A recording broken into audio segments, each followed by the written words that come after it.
Hey, you guys.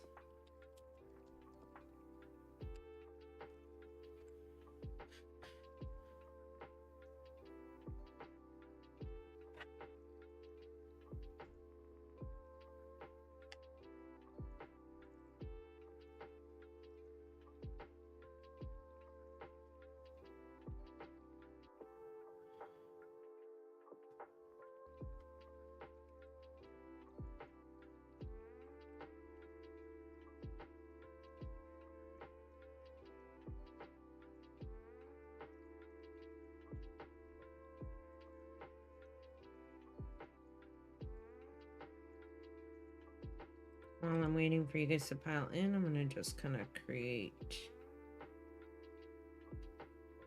What am I trying to do? Copy. Paste this.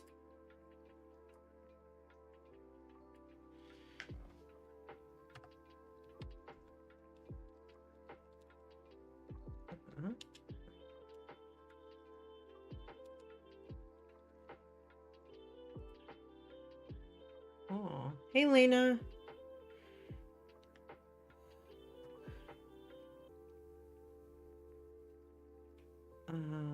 Brain work. What am I doing? I'm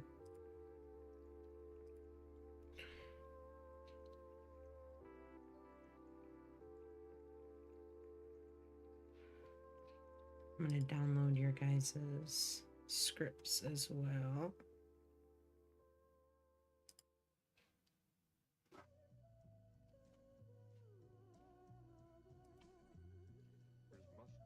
What's up, Nakara? How are you guys doing today? I am not feeling very good at all. Just an FYI. So I'm gonna see how long I can last today. But this whole household is sick right now, so it hasn't been a great one. But at least this is a fun project, right? So we'll see how far I make it. Let's put new project. Save it.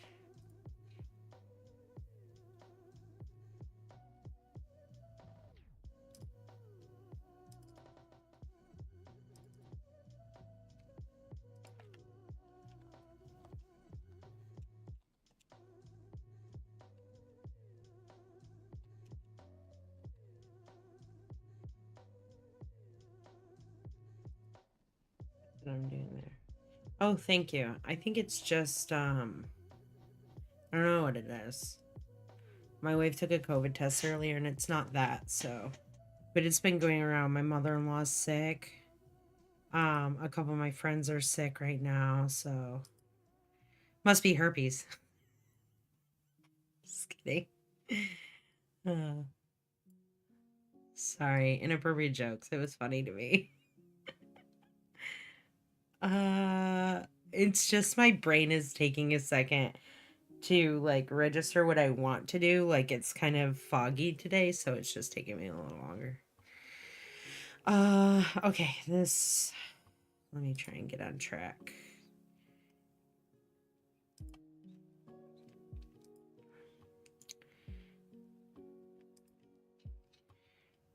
Extract these.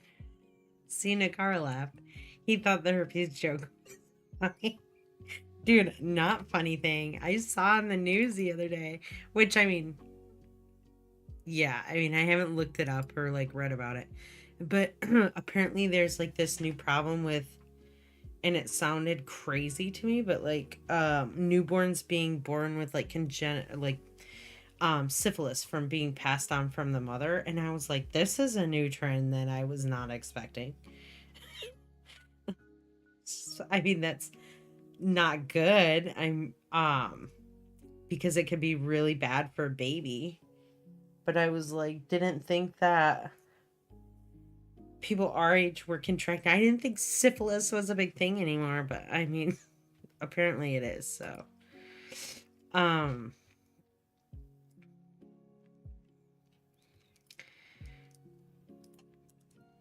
let me.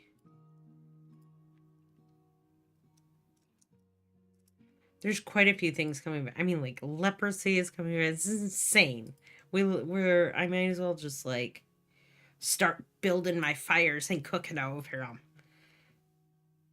It is crazy. Like I just thought people. I mean, like, granted, like we're a more like, well, I'm a millennial. You guys are probably not millennials.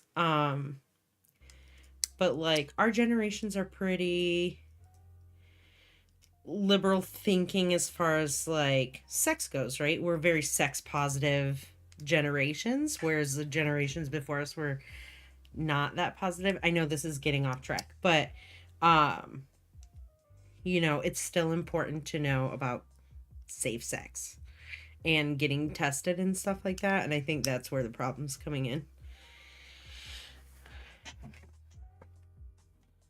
in. Especially because I think certain ones can go undetected because they might not have like noticeable symptoms.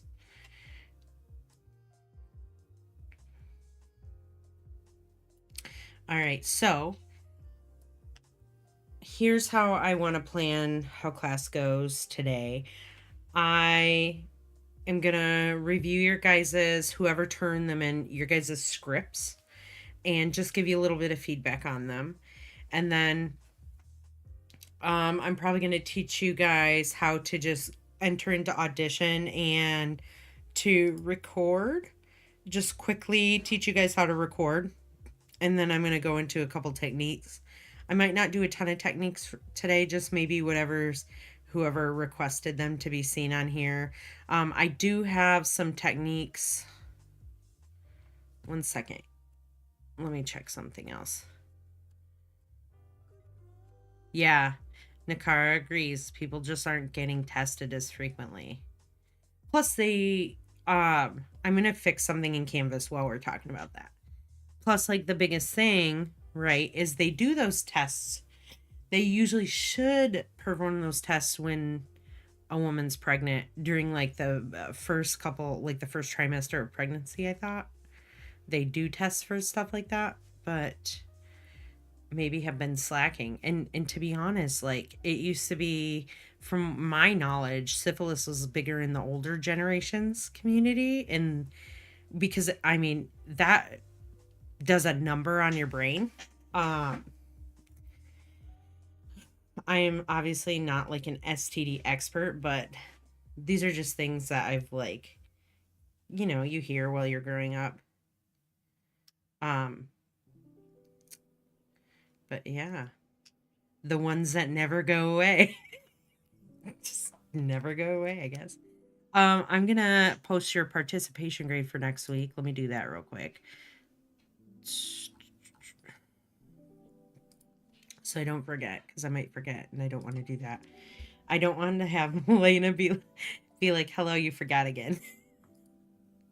I just want to make sure it posts. What is next week? The 13th. Okay. 13th. I wanted to wait until today's class to turn in the script. That's perfectly fine. Yeah, if you want to turn that in now, just let me know in the chat when you get it submitted, and I'll download it, because I'm just going to review everyone's stuff right now. Okay, so that's ready to go. Let me go into... You can still submit it via Canvas right now to Nakara, because I left it open. So just let me know when you submit it, and I'll go over it. I think that's more important. I don't know if you guys know how to use Audition. I did leave... This is what I was going to say to you guys.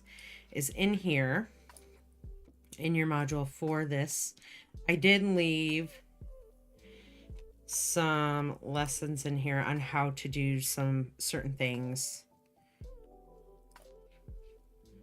including how to record your voiceover. So I'll quickly touch over that again today. But I'm not going to necessarily record anyone's specific voice, like their script. Maybe I will, maybe I won't. But right now my voice sounds kind of crummy. So, and then probably not going to go over these ones. The eye blink one will be important for you guys, so you can look into here. Puppet pin tool, another important one for like tails and stuff like that if you guys are doing animals. So these two I think will be the most relevant for you. Also this one, maybe not the 3D map, right? Because we're not really mixing too much. We're not really doing 3D in this one, but creating a globe inside of Cinema 4D is easier than it is. I mean, there are other techniques you can use After Effects for, but just this looks better. So I teach you guys how to create a globe inside of Cinema 4D. Really simple stuff. And it's using like the old standard materials, which I think will be useful for you guys. So I don't know if I'll get to that today. And then some other Illustrator tools for you guys to look up or to you know, look at if you want to. But I think the puppet pin tool is going to be a good one for you, and the eye blinks will be good ones for everyone, especially if you're all doing like something along the lines of an animal. All right, let's get into reading the scripts real quick. So we're going to start with Jade. Let me open this up. All right, can I zoom in?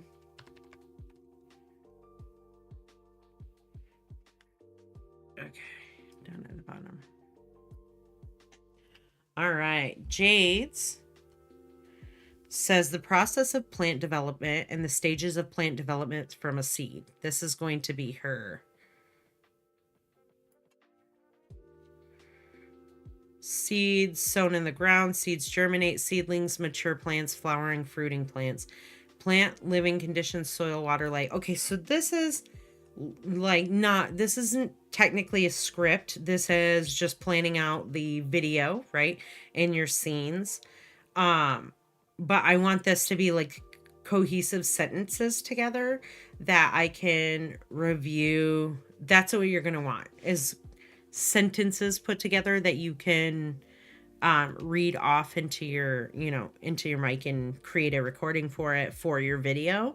But I like the idea of this, right? Seeds sown in the ground, seeds germinate, turn into seedlings, and then grow into mature plants, and then they flower and fruit.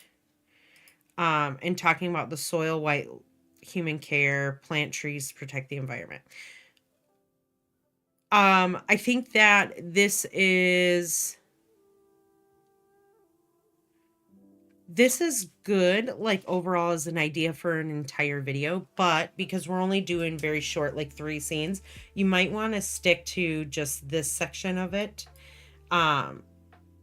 Unless you can find a way to just kind of say plant living conditions, including soil, water, and light,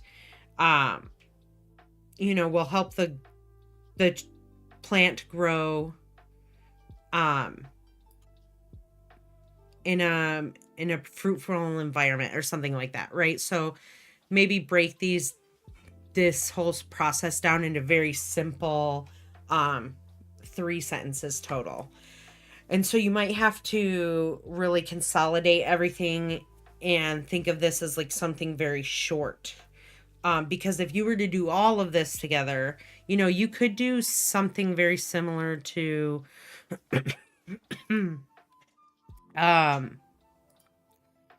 this one right here, where Janelle goes through and there's a scene right here where she has multiple things happening and she animates each one of these inside, right? So these are just their own separate compositions that are masked off into a circle. And you could do something like that for like the soil section, talking about everything a plant needs to grow successfully, right? So soil, you could do dirt, you could water, light, the sun, air, you could do wind, and human care, you could do like hands, right? That's how I'm picturing that together. So, you know, I think this is a good start and a good direction, but I just want to see completed sentences with it. And then, you know, that way I can see what your script looks like. But overall, like a good idea. I like it. The next one. Are we not allowed to create backgrounds in Cinema C4D, like dropping, gosh, what does that say? A tree, assets to make a nature scene?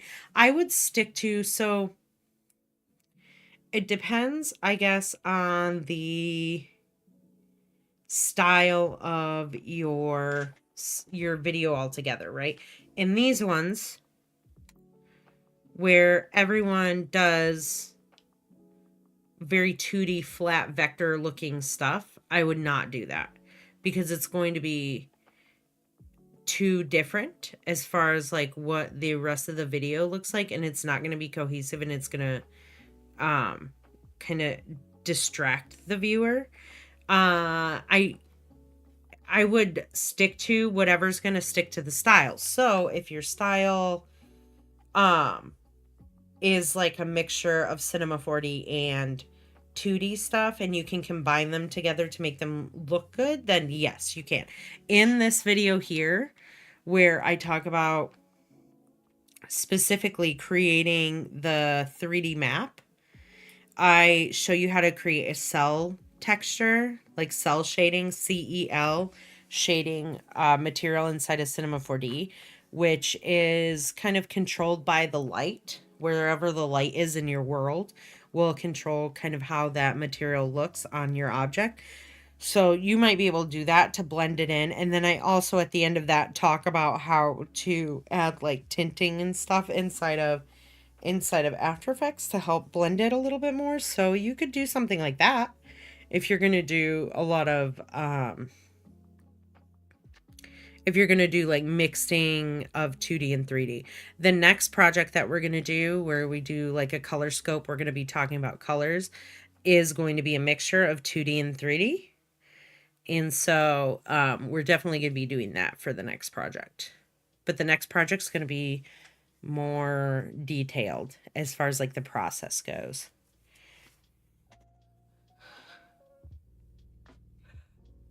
So I would just be careful and making sure that everything's very cohesive looking. I have faith that you can do that. So if that's what you want to do, you can do it. Josh, let's look here. Let's drop it down. All right, Josh. Also not really a script, but just a description here. Yeah, I mean, I can approve your guys's ideas, right? Cool. Josh said he's going to show and illustrate 3 different types of video game consoles and possibly items that would go with them, such as the games. I would also demonstrate some advantageous qualities about them. I want facts. Like, I want to see 3 facts. Maybe about like one video. I would focus maybe on one video game console. Maybe who create, maybe I would do, you know, if it was the Nintendo, you could say who created Nintendo, and the first game to come out of this came out for the Nintendo was this game, and it was popular amongst this demographic or amongst people in these different countries, something like that, right? I would kind of narrow things down. The broader the topic sometimes can be too overwhelming, and which facts are important to put in there. Just remember, just 3 simple facts really is all you need, and that's what's going to be helpful here. If you start, you know, you get too many things, like 3 different types of game consoles, unless you're very specific about 3 different facts of them, like related to each other in some way, then you're going to have a really hard time reading a script. So I would be very cautious about this topic, Josh. I would maybe pick one and whittle it down, like I said. So, Natalie. Let's read Natalie's. All right, let me zoom out a little bit. Here. Okay. Scene 1. Ooh, broke it down into scenes. I love this. This is great. The Dimetrodon. Interesting. Weighing around 60 to 550 pounds and growing up to 6 to 15 feet long, lived in a Permian period in various places, such as the southern parts of the United States. This is good. This is a great start to the sentence. I think that you should say weighing up to 550 pounds and growing up to 15 feet long. So just kind of have like the max instead of like this range. I think the range just makes the sentence sound a little bit funnier, or else you would have to kind of break it down into two separate sentences.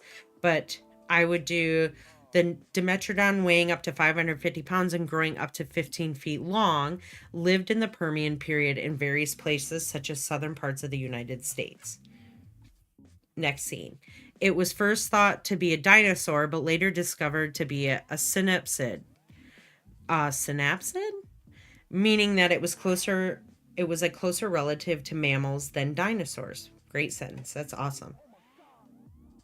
Originally thought to be used for swimming, the Dimetrodon's sail is highly believed to be used to regulate body temperature by absorbing sunlight during the day and using its energy to stay warm at night. Lovely. These are great sentences. I think that this is a great script, and I think that breaking it down into these scenes is definitely going to help you be able to figure out what kind of assets you're going to need for each one of those scenes, right? So here you're going to maybe have maybe a measuring tape or something that's like, showing how much it can weigh, maybe putting him on a scale or something, and then having him be measured up to 15 feet long, or like however you could show length of something relative to something else, right? Maybe, possibly. However you're going to visualize this. I can visualize this whole script though, which is good, which means you're at a great spot. This is fully approved. I like it. I would just, like I said, fix this first part of the sentence right here, and then you'll be golden. But this is cool. I kind of want to look. I think I have an idea of what this looks like, but let's look.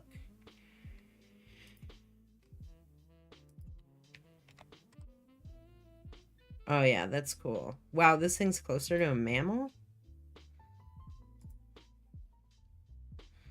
Yeah, so crazy.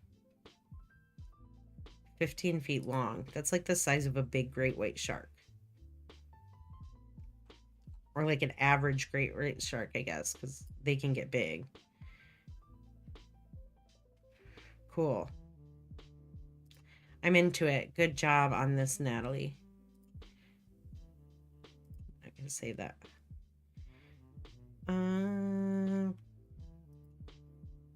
Tristan. Let's go to this one. All right. Killer whales, aka orcas, are in fact not whales. They're actually oversized dolphins, which explains why they're such menaces. This is good. Good start here. I think that you could add one more thing in here to buff out this script, right? So technically it's oversized dolphins are porpoises, right? So it's a porpoise. And the reason why is it has teeth. I actually know this. Versus whales, who usually have like the baleen whales or whatever, have the like filtering teeth, how they filter food. So I think also I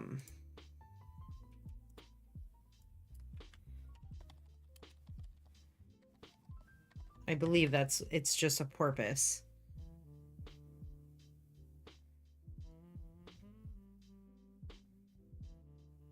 It's a toothed whale belonging to the oceanic dolphin family.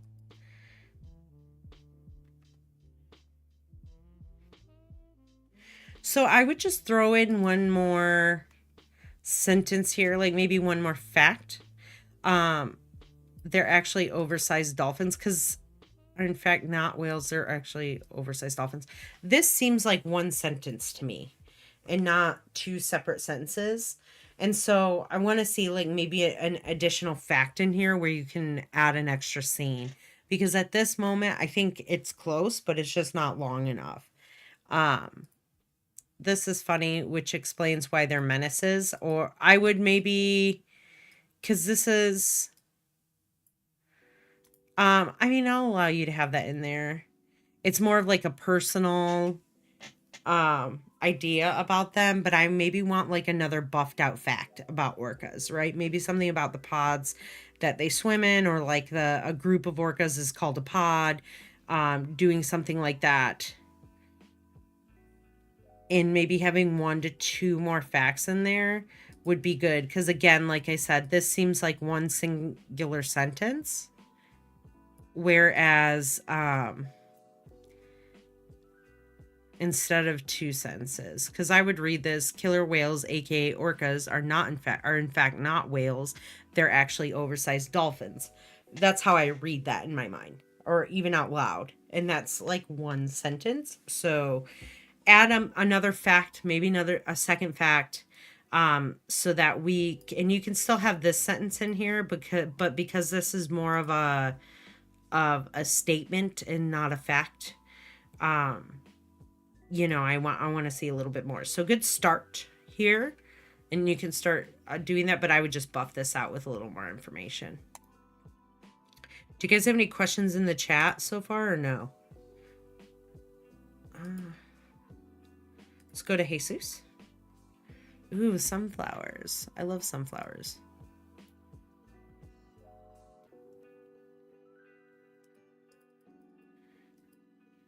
All right, Jesus. The sunflower is one of the most well-known flowers all around the world and is capable of growing over 30 feet tall if you're Hans-Peter Schiffer. I don't know who Hans-Peter Schiffer is.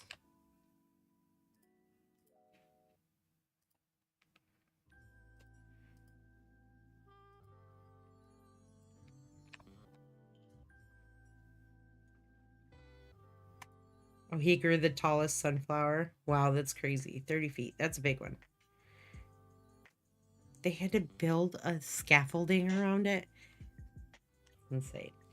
I think that, let's get through the rest of it, but I think that one could be edited down.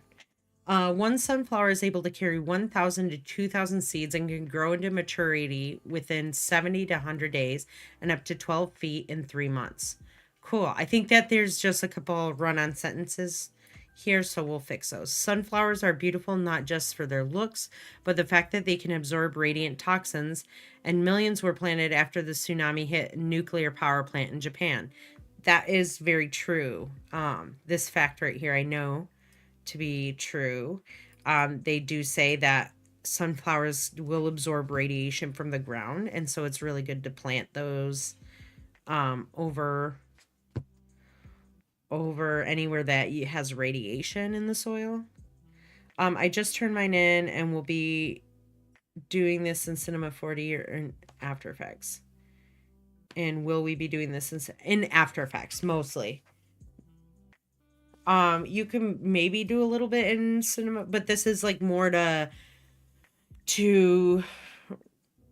it's more along the lines of the Monarch Butterfly project that we just did.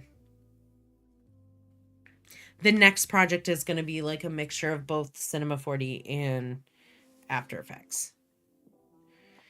So let's go through and just kind of edit these sentences down, right? Because I think that they're good. I think that they're just run-on sentences. So, and maybe just... the sunflower is one of those well-known flowers around the world and is capable of growing over 30 feet tall.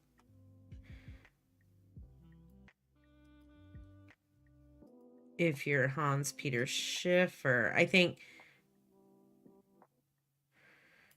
Okay, I mean, like, let's continue on and...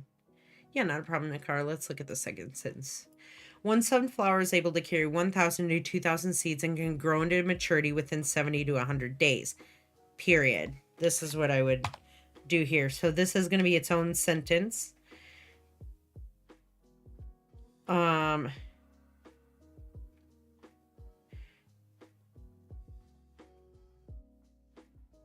You might want to cut this part out.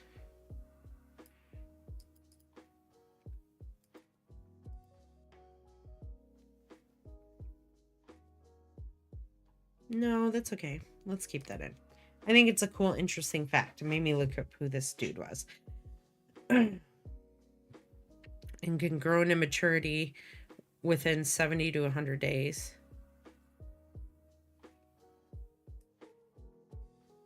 I would say between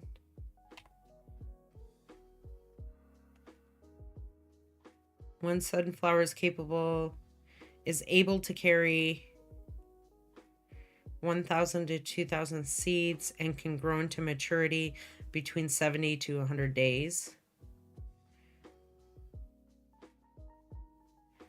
And up to 12 feet in 3 months.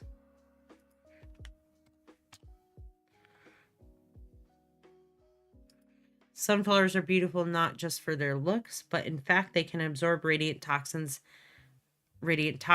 period.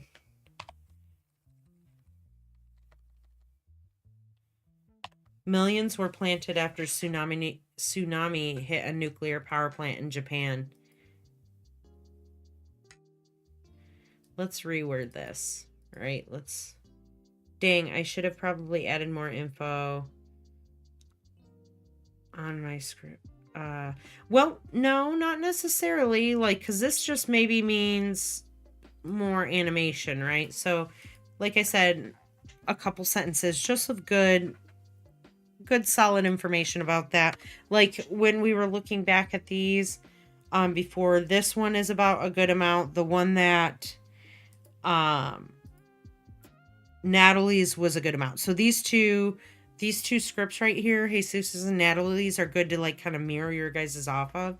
It's really just 3 facts. Sunflowers, most well-known flower around the world. It can carry this many seeds and get up to this big. They can absorb radiant toxins, and it's just elaborating a little bit more onto those facts, right? Not just for their looks. And then, just adding, it's essentially like filler stuff into these facts, right? So you can always do that, but just be careful how you write it. That's what we're going to do right now. I think this one's fine. One sunflower is able to carry 1,000 to 2,000 seeds. I would say up to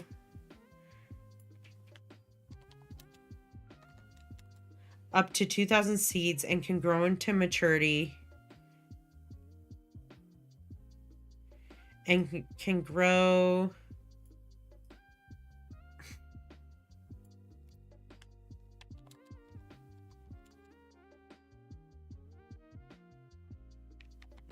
into maturity. Grow into maturity. Let's see.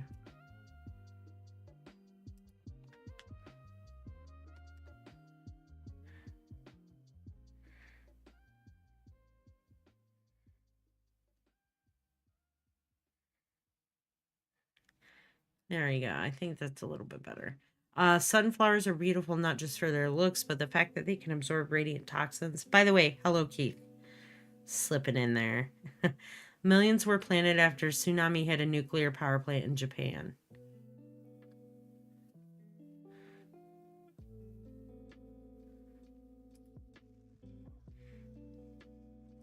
Maybe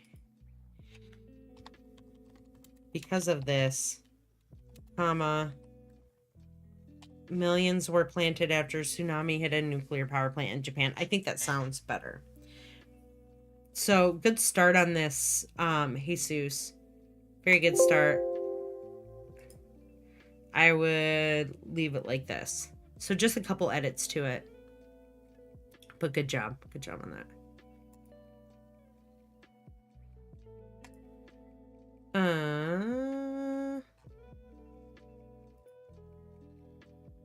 Lena. All right. Script here. Lena's. Perfect. This adorable creature that looks like cotton candy is called the rosy maple moth. Although its bright colors make it look like it came straight from a fairy tale, the colors help it to blend into red maple trees, which are their favorite trees. I'm going to look this up. That's cute. Surprisingly, they can't hear sounds. Hello? Hello? Can you hear me? See? Instead, they have sensing receptors in their antenna, legs, and mouth prongs. I know this is more than 3 sentences, but I promise I'm only going to draw 3 scenes. This is okay. This is fine. Like, 3 scenes will fit into that. Sorry, I had to help my pops with his house partner. Oh, yeah. No, I'm not upset. I'm just messing with you, Keith. It's okay. If you didn't join the live stream, I'm not going to be upset. I just like saying hi to everyone who's here joining. I think this is good. Let's look up what this looks like. I'm curious. I've never seen, first of all, you guys are all doing topics that I haven't seen done before, which is cool. Like certain creatures. This thing is just ridiculously cute. Is it bad?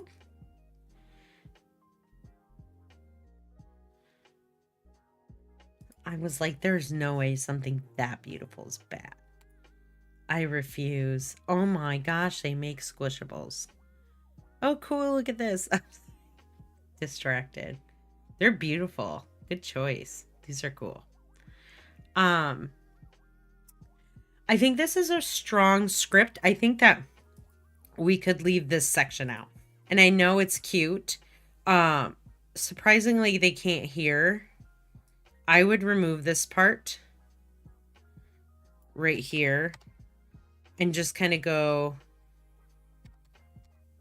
they can't hear sounds, comma.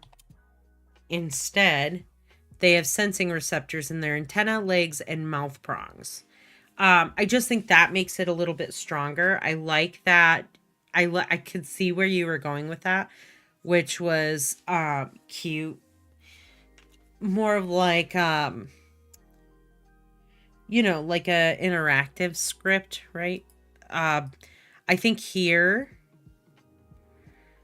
this adorable creature that looks like cotton candy is called the Rosy Maple. I think this part here is obviously like a more of a personal idea rather than a fact. And so I think that it fits really well here. I think that before, surprisingly, they can't hear sounds. It's a better written sentence this way. Surprisingly, they can't hear sounds. Instead, they have sensing receptors in their antenna, legs, and mouth prongs. What I will allow you to do, okay? This is an exception to the rules that I saw. If I change this back,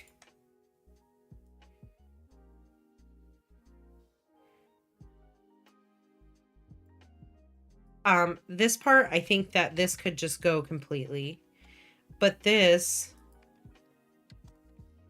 and you could do like a word bubble, like kind of like a cartoon word bubble.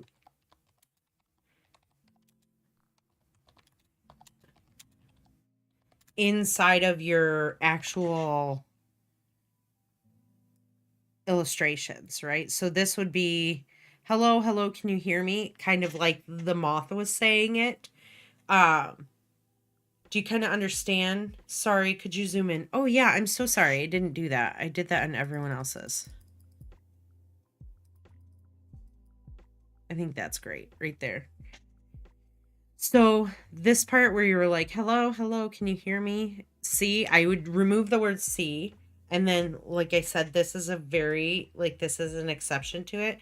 As you could have this as like little speech bubbles by the moth, right? Because you're not really you're not writing on, as far as the text on screen, it's playing off of what you're saying at the same time.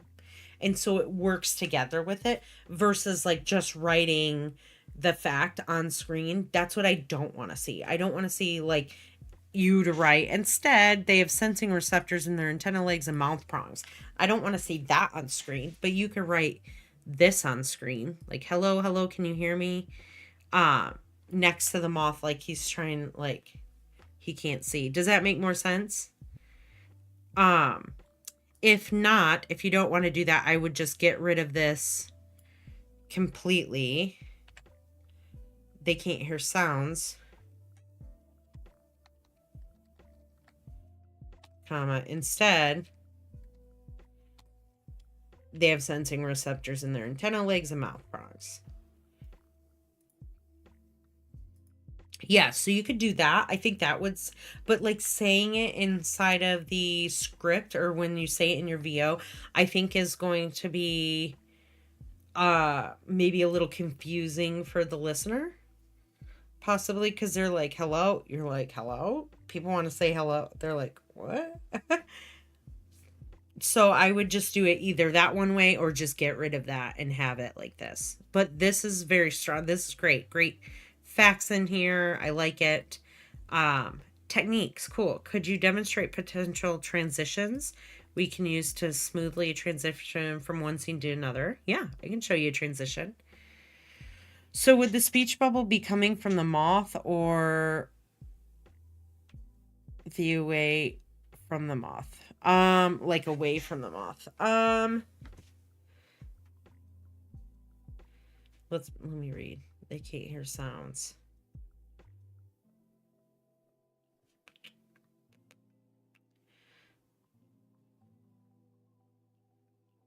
Yeah, like away. Like maybe from like off screen, like there's almost like words coming from off the screen. Like they can't hear sounds or something like that. If you can or if you could visualize that with illustrations, and maybe that would be cool. Like maybe like noises coming from off screen, they can't hear it. But then they use their receptors antenna in their antenna legs and mouth prongs. So they more feel vibrations is what I'm understanding, correct? But I think if it were coming from off screen, like it's like bombarding the area that the moth is sitting in and he like doesn't react to it, right? Instead he feels like the vibrations with his little with their antennas, legs, and mouth prongs. I mean, sensing receptors. Okay, cool. Yeah, does that make sense? I think I'm happy you asked that question because that makes more sense to me. Like,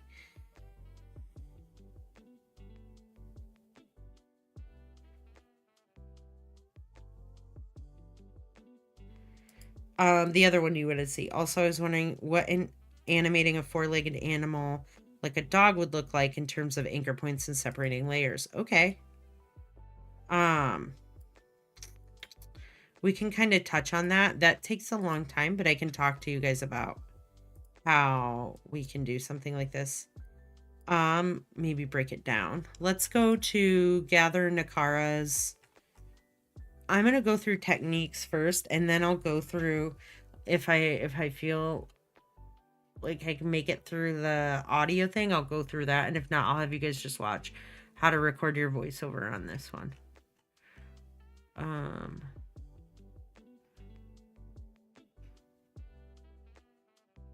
Let me go back to the modules. Do you guys feel like you want an extra day to get this done? Do you guys want me to extend I'm going to extend the deadline for you guys. I think I'm going to give you an extra couple days. So I get 2 more in here. Let me see. Let me bring these off screen. Okay, Nakara's here. Oh, sea turtles. Okay, I'm downloading that. And then who else? Keith. Sliding on in. Oh my gosh, they're so cute. Okay, let's go through these ones. Shh.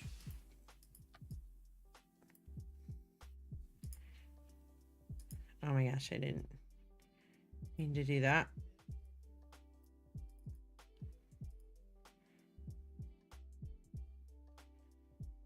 Just want to make sure. Where'd Nakara's go? I think it's this one. Yes, okay. Let's go through this one. Nakara's. Perfect.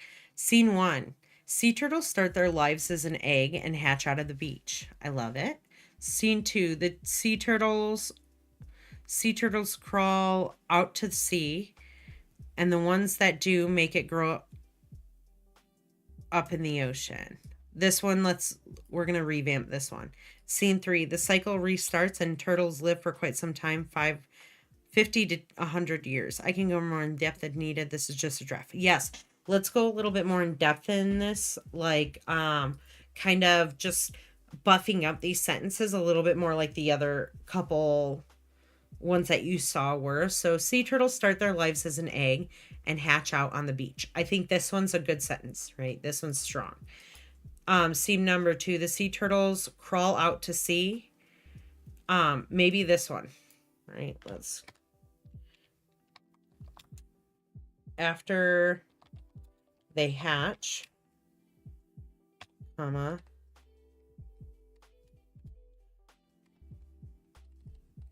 sea turtles,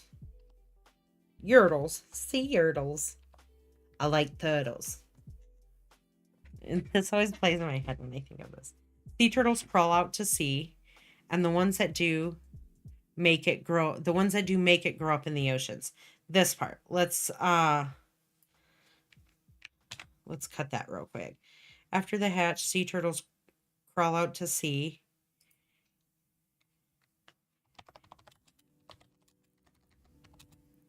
Maybe have a certain percentage. I'm just writing here, right? So you can kind of fill this information in.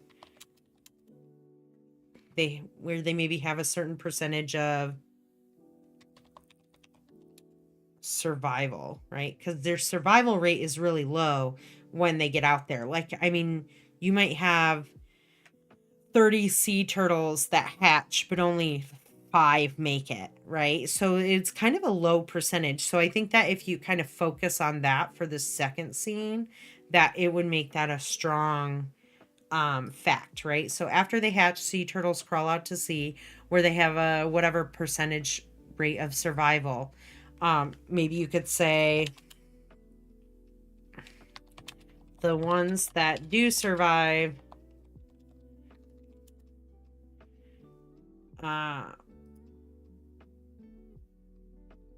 let's see.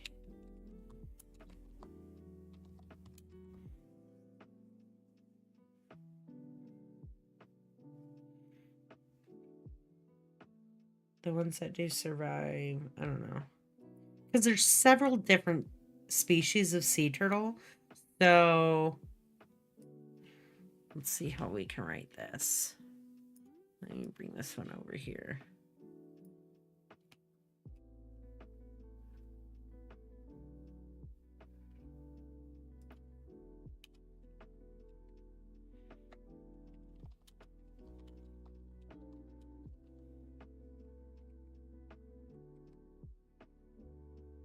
National Oceanic and Atmospheric Administration, perfect place to find facts, right? Once in the water, hatchlings are consumed by seabirds and fish. Few survive adulthood, with estimating range from 1 in 1,000 to 1 in 10,000. Like these are strong facts. So I would go somewhere like here, and then you could rewrite maybe some of your sentences based on this and kind of fill in a little bit more. Because look at this, like this is crazy that the leatherback, like how big they can get. Up to 2,000 pounds, up to 9 feet long. Like that's crazy if you really think about it. The green is the largest hard-shelled sea turtle. It can grow from 2-inch hatchling weighing 1/2 of a pound to an adult size of 3 foot long and 300 to 350 pounds. This is the largest species. That's the largest hard-shelled turtle, right? So these two must be different from each other, like a different classification. But you can take like these kind of facts and just build up what you already have on here. And kind of like just, yeah, the ones that, and you can fill this in. Are you kind of understanding where I'm going with this, Nakara? The cycle restarts and turtles live for quite some time, 50 to 100 years. Maybe you could be like,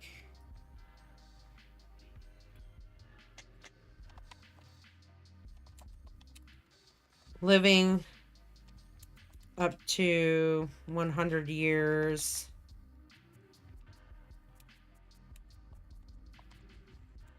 comma,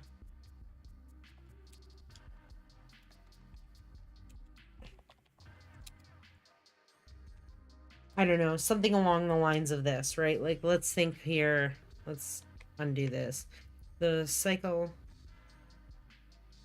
Maybe this one, right?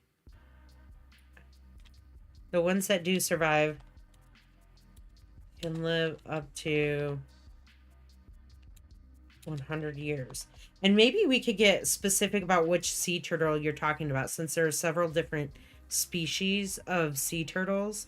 You can maybe say, maybe this is about the leatherback or the green or whatever. So wherever you got these facts from, maybe we're talking specifically about that. And so you can say, the leatherback sea turtles start their life. You know what I mean? Thanks for the feedback, and I'm already making the changes. Awesome. Sweet. That's great. See how script writing, like, it's just like throwing information into here, right? And then just forming that information to something. So you gave me something that was like formed into something I could see, and let's just add those details and smooth it out and get it nice and concise. So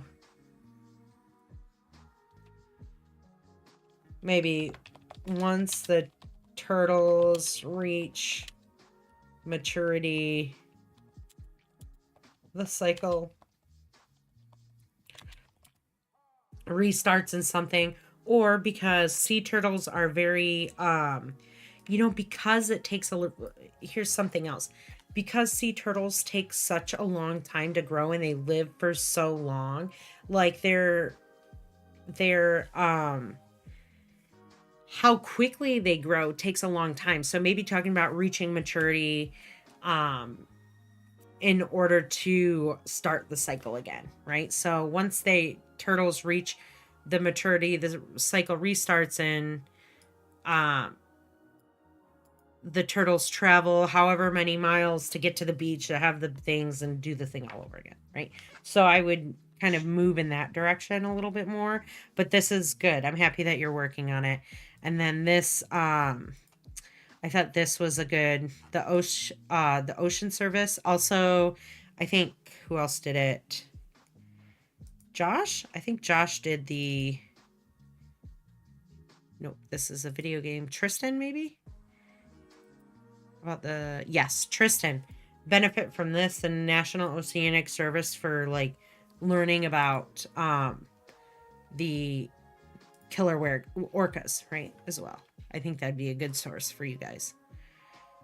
And then finally, Keith. Let's look over Keith's. So cute. Let's zoom in on here. They're lovey. Look at their lovebirds. Oh my gosh. All right, the Spix macaw. Oh. Okay, hold on.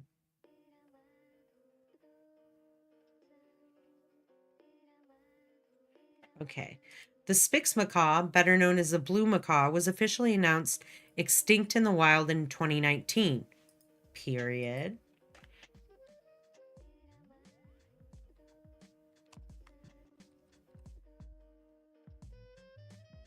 Maybe by the... Is this, Keith, is this the... Was that supposed to say by the IUCN? Maybe here I would... what is the IUCN? Let's look that up.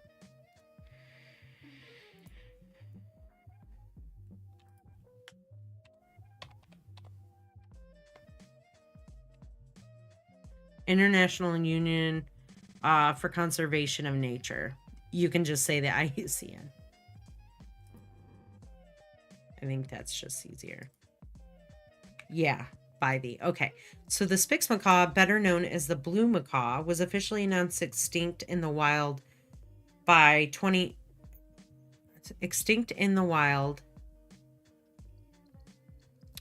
Let me read this over. Spix macaw, better known as the blue macaw, was officially announced extinct in the wild in 2019 by the IUCN. Perfect. But even before they went extinct, but even before they went extinct, they were the rarest type of macaw after centuries of deforestation and the bird trade after centuries of deforestation period. We're getting there. This is good. I think that you have enough facts in here and they're good facts. We just need to mess around with the sentences. The bird trade sped the process of extinction. Currently, there is approximately 177 Spix macaws in captivity. That is so little. That's really sad. The bird trade sped the process of extinction, comma, and words. And currently, there's approximately 177 Spix macaws in captivity. That's very well written. I think it was good. I think you just needed to separate the sentences out. And they were just run-on sentences, so we just need to, break it up a little bit.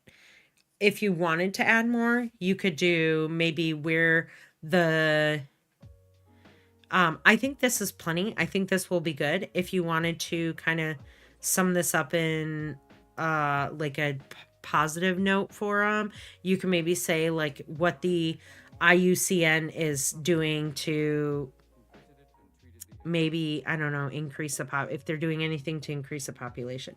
Thank you. I was in a bit of a rush and I apologize for that. No, that's okay. We're not writers necessarily in this class. We're like creatives, right? Doesn't mean we're all great at writing scripts. Usually someone else does the script writing for us in this profession, but it's good to know how to put together a script, right? And to be able to know where to break things up, because then you can visually start while you're reading. Most of us, 99% of us are visual learners, especially in like some kind of creative field. And so you should be, if you read it out loud and it feels like you're like breathing like this and just trying to keep up and the sentence keeps going and there's no natural break, then let's rewrite it, right? We want there to be a natural break. So when you read it out loud, you'll know where to put those breaks at. You'll know where, okay, maybe I should do this separately.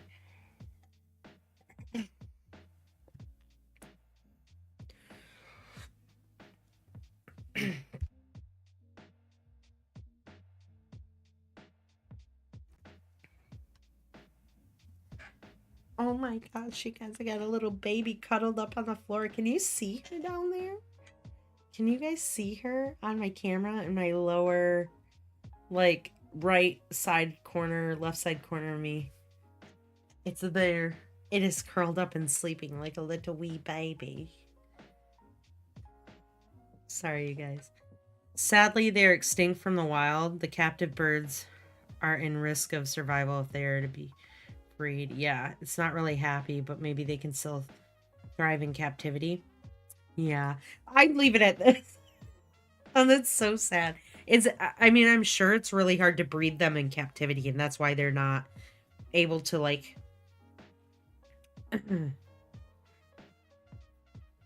Also, these birds live forever. I don't think people realize that. Like, parrots and certain birds live to like 80 years old. Same with tortoises. People go get desert tortoises and stuff, not realizing how long they can live. And then you're like, then you think, this bird's gonna outlive me. This turtle's gonna outlive me. Where does it go after I die?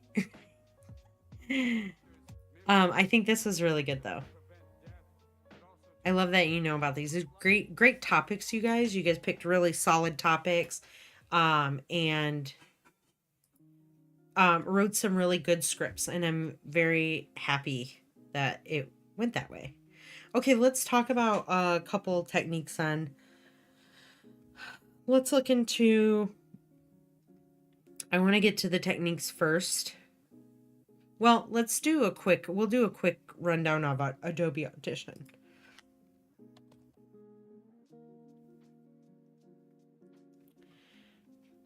Let's open this up and I can show you guys kind of how to. So when you first open up Adobe Audition, It's going to look, you know, you've got your panels, very similar layout to all the other Adobe products. You got different panels here, right? The first thing that you want to do is save your file. It looks like we have to do something first to save our file. But let's see, is it? No. Where, if it's connected to my, perfect. Okay. So the first thing that you guys are going to want to do is maybe add a new track.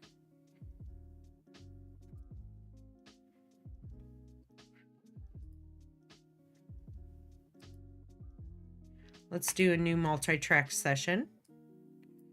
And we're going to name this custom 3 scene. And we're going to change, this needs to go to desktop, GCC, 3 scene, audio, VO. All right, select that folder. We're going to save that there.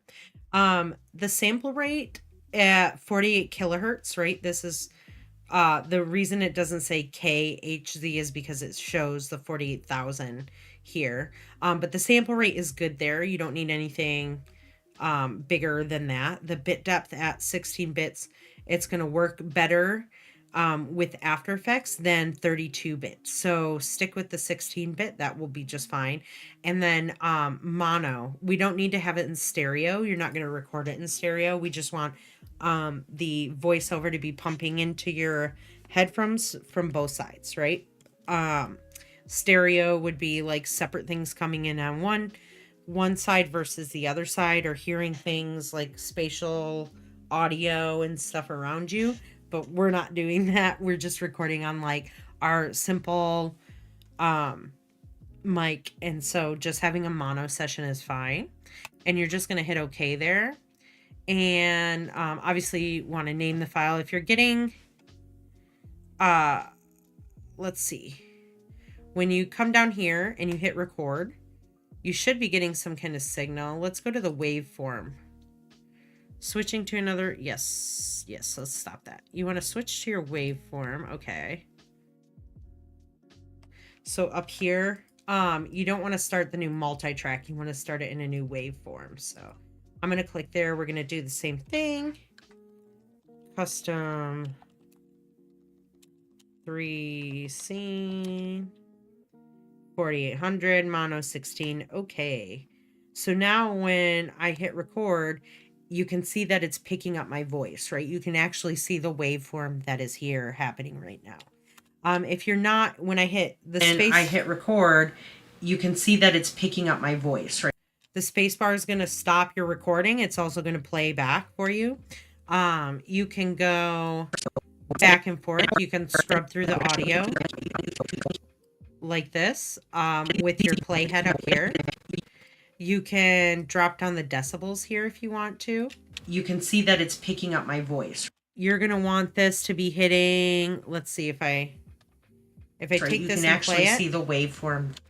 You're going to want it to be hitting probably in this area right here between the -12 zone and usually between -6 and -3 will be loud enough, right? So that way you know that your audio is loud enough when you play it back. So let's see if it'll hit between this zone here.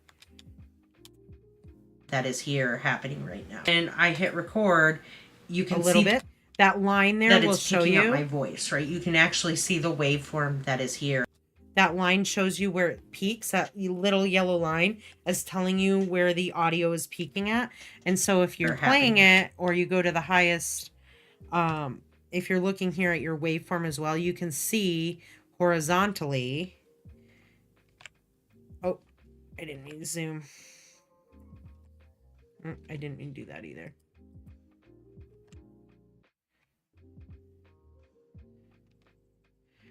Here we go. Horizontally where my audio is peaking at, right? So The one thing I will tell you is when you start doing this and changing it, when you let go, it's going to go back to 0.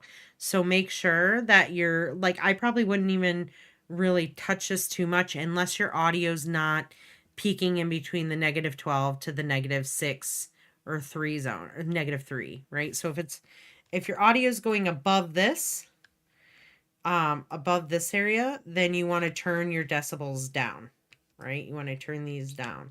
If it's below this, between the 12, then you're going to want to turn these decibels up so that it's hitting between this range right here, here and here.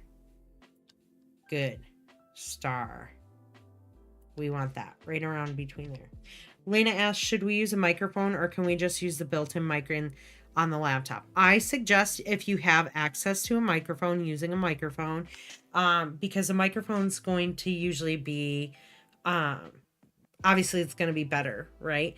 If you can't use that, I would use maybe a headset that has a microphone attached to it. Apple AirPods will work as well, or any kind of like, usually the mics might work a little bit better on that. You can record test like this. You can just do a couple test records with your different audio.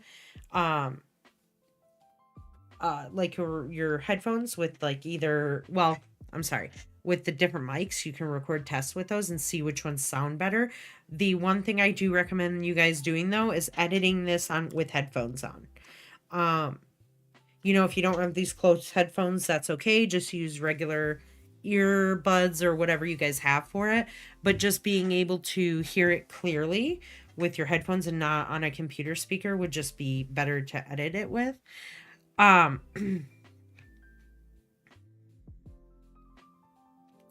Yeah, this is really like the sweet spot though, between these like two zones. Let me think of what else I want to say to you guys. Oh, hardware issues, right? So if you guys are opening this up and you hit record and you're not getting a signal, right? It's not showing you that it's recording all of this. You're going to want to go to your audio preferences. Let's see. Under edit, you're going to go to preferences and then audio hardware. And you're going to change your input to whatever the input is here. Right now it says my input is the CVE10. That's not my actual input. My actual input is an Elgato mic. It's actually taking it from my Elgato mic and not here. So you'll just want to click down here and pick which input you guys want to have, right? And then you'll hit OK. So you can switch your inputs too here if you want to. Usually it's going to default to like if you have headphones on, as long as you have the headphones turned on and connected to the computer before you open Adobe Audition, you will be able to hear that and use the mic though. This is your input is going to be your mic. Let's see here. That is going to be mic. And this one is going to be your speakers, right? Whatever you're hearing it out of. So if you have a headset on and it has like you're using a gaming headset that has a microphone like attached to it, which is totally fine, it should match up there. It should say the same things. If you're using a separate microphone like I have and then separate headsets, then it should be separated out, you know, and you'll be able to see if it's working. The other thing too you can do here is make sure this is checked. Use machine specific device defaults. So whatever you're using at that point, it's going to default it to that, right? So just if you're having issues with that, go to the preferences under edit, preferences, audio hardware, and just make sure this is matching up to what you want it to be matching up with. And then do another test run and it should be fine. Now, if you're using a microphone like I have here, like a separate mic, you want to be about 2 fists away from the mic to get a good audio recording. So I know this sounds funny, but if you put your fist like this from the microphone to your mouth, is about a good distance. You can be, I'm about 4 fists away, but you guys can hear me just fine. And my audio, you know, I'm loud, I project really well, so it's not hard for me to get my voice to this mic, right? But if you guys are having a hard time, just kind of bring that mic a little bit closer to you, and you won't have a hard time reaching the appropriate levels here. Let me see what else kind of notes that I have here. When you're recording your sentences, you want to do a couple takes. So, like if I've just got Lena's open here because I wanted to be able to see. Let me delete these. Cancel that. I don't want to close. Let's select this. Let's delete it. If you just select all of it, if you highlight it, it turns white and you just hit delete, you can delete all of it. But when you're doing this, like I would just roll up here and say test, test. Look that it seems to be peaking within the appropriate area. And then I would come here and it's still going to be recording in the background, right? I'm just going to read this. So I'd be like, this adorable creature that looks like cotton candy is called a rosy maple moth. Although its bright colors make it look like it came straight from a fairy tale, the colors help it blend into the red maple trees, which are their favorite trees. Surprisingly, they can't hear sounds. Instead, they have sensing receptors in their antennas, legs, and mouth prongs. I messed up on a couple of those. That's okay. I'm going to say, you know, I'd be like, take 2. This adorable creature that looks like cotton candy is called the rosy maple moth. Although its bright colors make it look like it came straight from a fairy tale, the colors help it blend into red maple trees, which is their favorite trees. Surprisingly, they can't hear sounds. Instead, they have sensing receptors in their antenna, legs, and mouth prongs. A much better take. I'd say take 3. This adorable creature that looks like cotton candy is called the rosy maple moth. Although its bright colors make it look like it came straight from a fairy tale, the colors help it blend into red maple trees, which is their favorite trees. Surprisingly, they can't hear sounds. Instead, they have sensing receptors in their antenna, legs, and mouth prongs. So just kind of giving it a couple different reads will help you to maybe mash some things up if you need to, right? Because there's going to be certain instances where I'm going to stop recording. Some takes sound better than others. I recommend reading it slowly, reading it clearly. And what you can do is, I read everything all in one take. You don't have to do it like that. Instead, how you can do it is like this. Let me record here. Rosy maple moth, take 1. Sentence 1. This adorable creature that looks like cotton candy is called the rosy maple moth. This adorable creature that looks like cotton candy is called the rosy maple moth. This adorable creature that looks like cotton candy is called the rosy maple moth. Take 2, sentence 2. So you can do different takes of the same sentence, making sure that you give a nice break in between. Because notice here how this was like the intro where I said take sentence 1. And now I have 3 takes here of me saying the first sentence, right? So I can come in here and I could export just this certain part. Now the problem with this is that when you export them all like this, you have to stitch them all together. So that can be a little bit harder to do. Like I would be like, okay, so I like take 2 better, right? And so I would want to like delete this first part here, delete all of this here, put my thing here, and maybe then start, I don't know if you can record. Yes, start recording the second part, right? And so then you're going to have to go through and kind of do that over again. You're like, okay, I did this here. I don't like this first part. I only like this last part that was here. I'm going to do that and then move my playhead forward, hit record. Oh, it's recording over. Let me see. Let me undo that. Lena, you said you work in Adobe Audition often. Is there...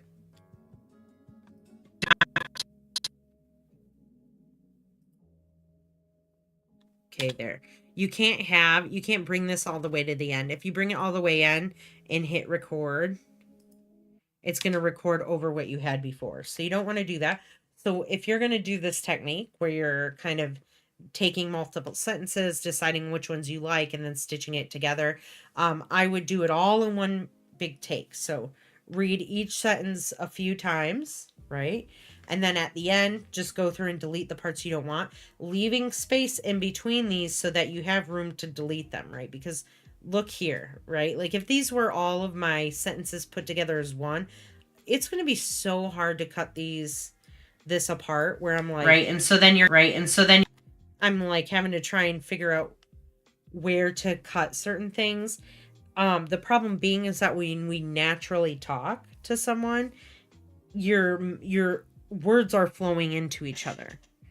And we don't take those long pauses when we talk naturally. When we're talking to someone, things flow together and it all creates one like kind of long jumbled sentence. And if it looks like this, it's going to be really hard to get in there and cut the words apart from each other. And so leaving that gap, that small like just space in between each sentence, allows you to go through and kind of visually see where each sentence is. The other thing that I recommend you doing while you're reading these is read each sentence with different inflections on different spots. I did that when I was reading this first sentence. I'm like, the adorable creature that looks like cotton candy is called the rosy maple moth. This adorable creature that looks like cotton candy is called the rosy maple moth. So there's different inflections on different words can give you different takes and variations of it. I think that will help you guys in figuring out, hey, I like this one a little bit more. I don't like this one as much. Lena said, I like to drag the recorded audio into a multi-track. That way I can cut and piece it together in different versions. Ooh, okay. So because I'm not a big audition person, but I'm assuming what you do is you take this and drag it into the multi-track up here. Like this. So you can do that and then you can cut them like this, right? You can go in here and drag that. I think if you hit R is the razor tool. And so you can click there and hit V to get back and you separate that little section out. Not C. I think C is to add markers. So R for razor is going to be your razor tool. And then you can just come in here. V is your select tool. Delete that. And then you can bring these together and edit them all together. And you can add fades in between if you want to. These fades, you're not going to need them now on your voiceover. You don't want to fade into your voiceover and fade out. That's a no-go. So yeah, Lena has the right way. That's exactly, I'm happy you said that that's how you do it because that's what I would do as well. So you record your different takes. Maybe you select your takes that you've recorded all of them. You're going to go into the multi-track area up at the top here. You're going to select that. And then you just take this recorded waveform, right? This little icon is a waveform. This one means multi-track. And you're going to just drag that into here. And you can drag it onto different tracks. And then in order to export it, you can go to File, Export, multi-track mixdown, entire session, and then you'll pick your file name. You'll pick the area that you want to save it into, which is going to be desktop. Here, audio, voiceover, save it there. A waveform is the best one to pick. So a waveform is a non-compressed raw version of your audio, whereas an MP3 is going to be a compressed version. So you have less ability to like make edits and stuff or like have the raw details of the audio file with an MP3, which is compressed, versus the wave where you have the ability to go in and make more detailed changes to it if you ever needed to. Sample type, same as source, 4800, mono. 32-bit is not what I wanted. That, let's change this to 16. It doesn't give me the option.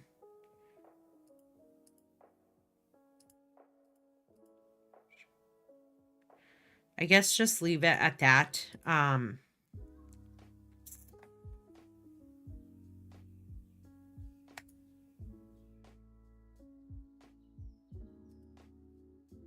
16. So you're going to change it there.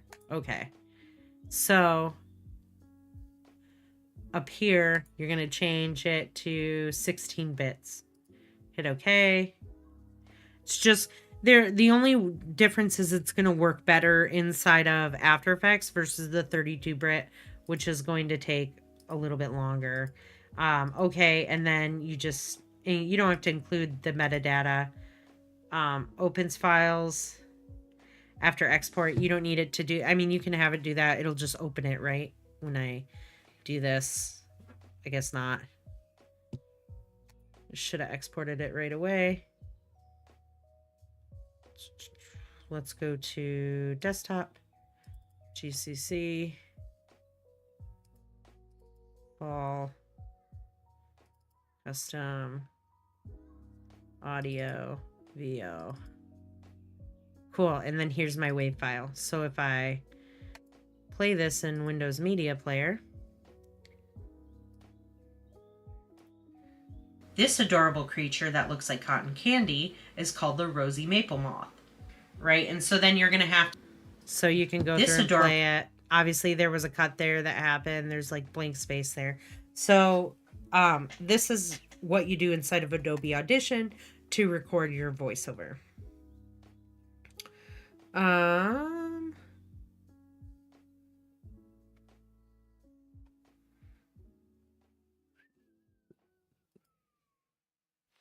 Save changes. Yeah, we'll just save all the changes. Okay. Yes.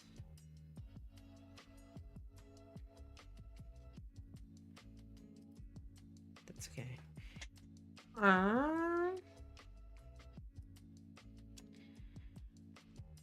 A couple things. I'm going to show you these couple things and then I'm probably going to call it a night. And then point you to some different videos on how to use different techniques.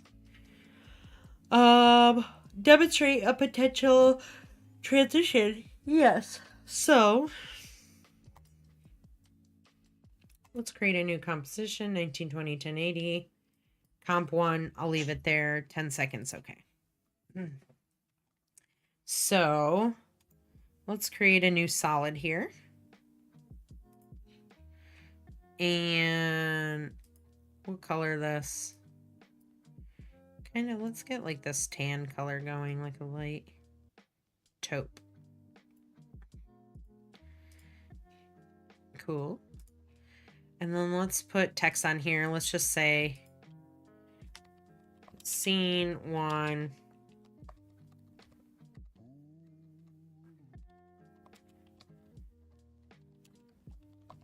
Rosy Maple Moth. This is our first scene. Let's take all of this, increase that, maybe just use a regular, doesn't need to be so big. Let's do 125 and then 135.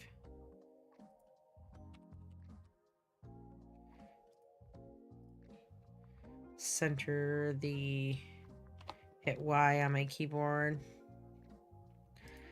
or just grab the pan behind tool, shift, drag it. Oh, come on now, work with me. Shift to the center, and then let's align that in the center of our composition. Let me zoom in a little bit here. And this is kind of like, let's just show you how to do like a liquid kind of transition. I'm going to lock this part here. So this is going to be our first scene. The first thing that I'm going to want to do, let me see here. Let's create a shape layer that is larger than our actual composition here. Maybe like that. Liquid shape. Let's change the color here to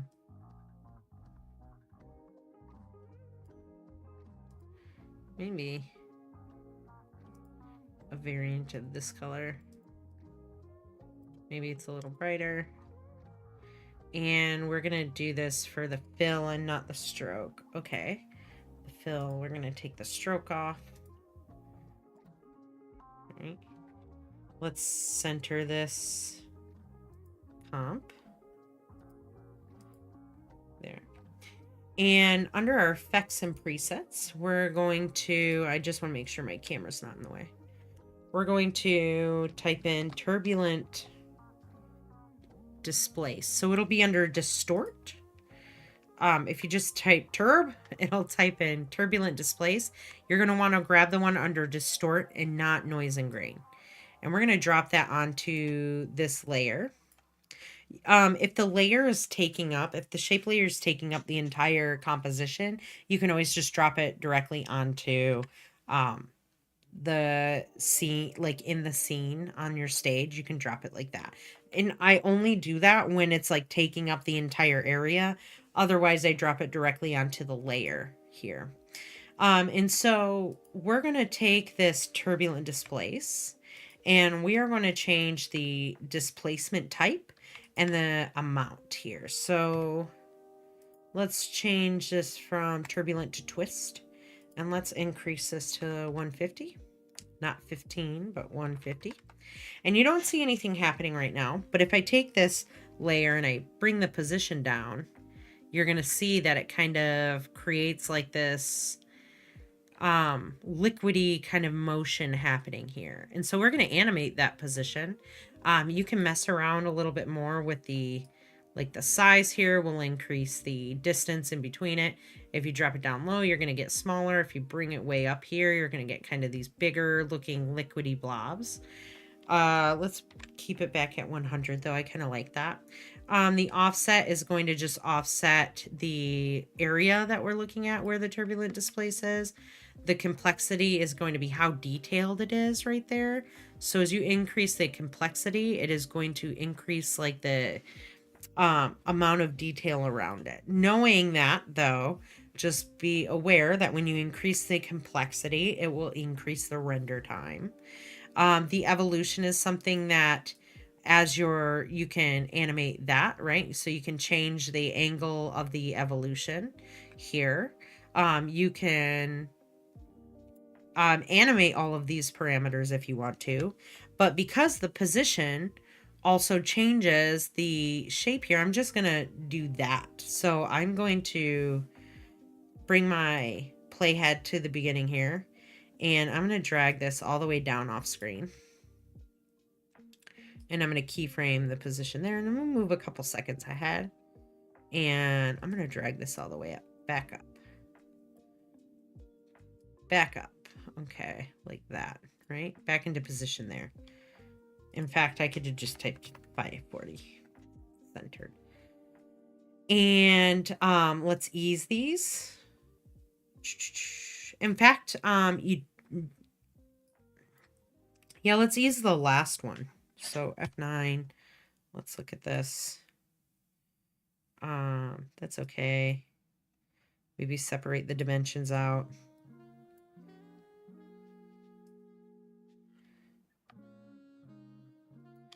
Let's see how that looks.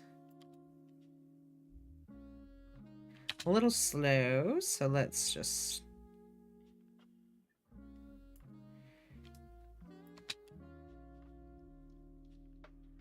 That's not bad. As it gets to the top, notice how it kind of flattens out, right? So let's speed this up. Holding down shift.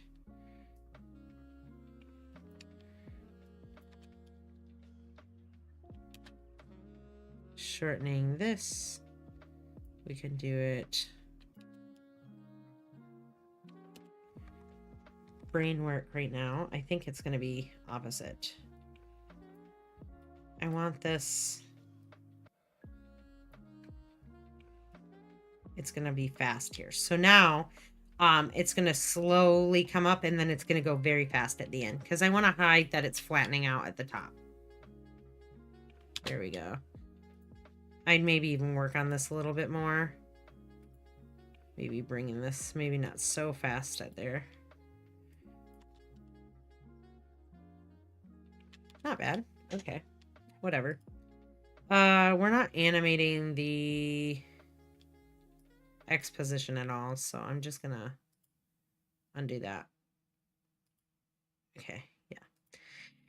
And I'm gonna duplicate this. So I'm gonna bring it here because I want to see what I'm doing.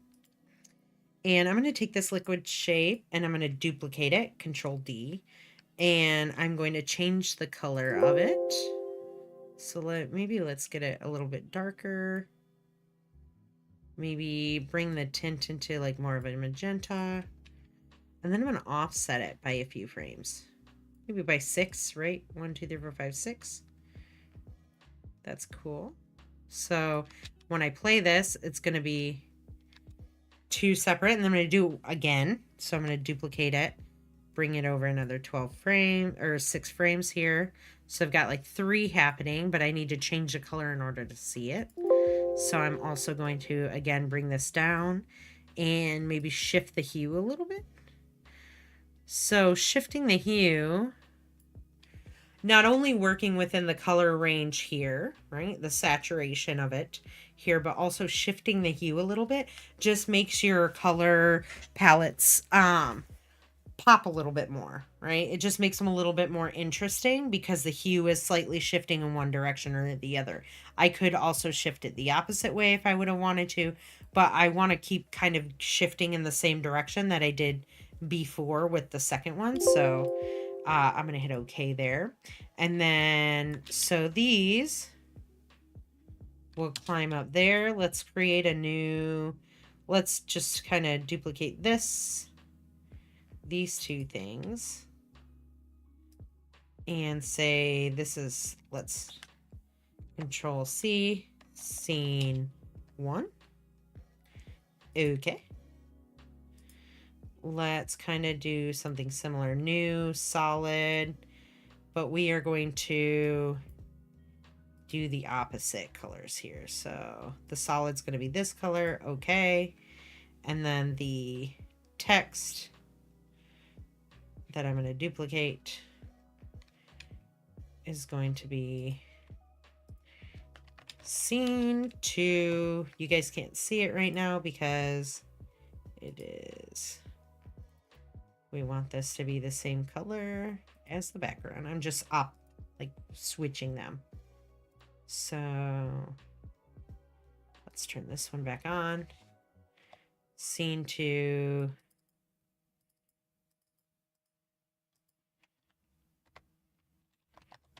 Rose maple moth.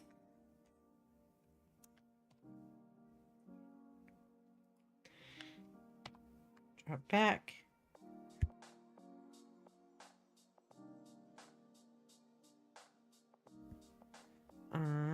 Let's hit Y.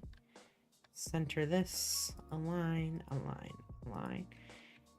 And now put this into a pre-comp, scene 2. And leaving that right here, right? You can either move it. You can move it down if you want your scene to kind of start here. But the animations should be happening right here because we're going to transition right after this one. So the thing you want to do is you want to go to track mat. And I think I made a note on which one I wanted to select.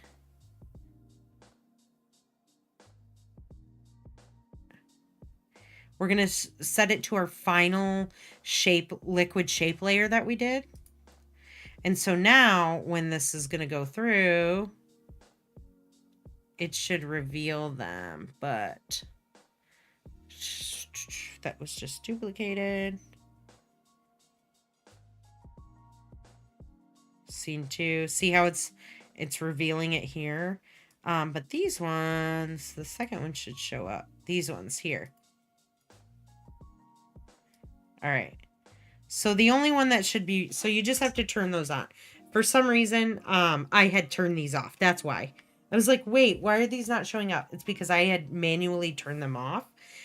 But let's kind of go through that again, like if everything was on.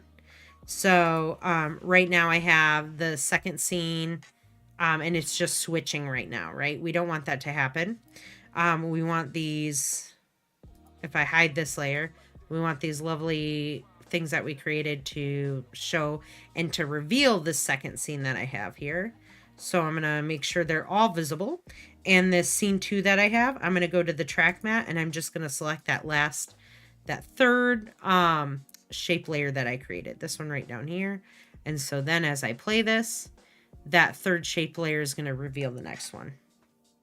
So that's one transition. The cool thing is that you can do this with all sorts of things, like shapes and stuff like that. So if you wanted to, let's say we hid this and you wanted to do like rectangles that came in. Let me do this. Make sure this is up above here. And maybe we're animating the scale only on one side.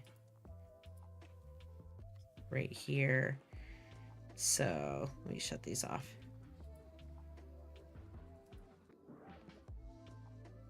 So if I hit S for scale, I unlink these and I'm just going to, change the anchor point because I want the animation to start from the side, the end. So I'm going to hit Y and drag these over here.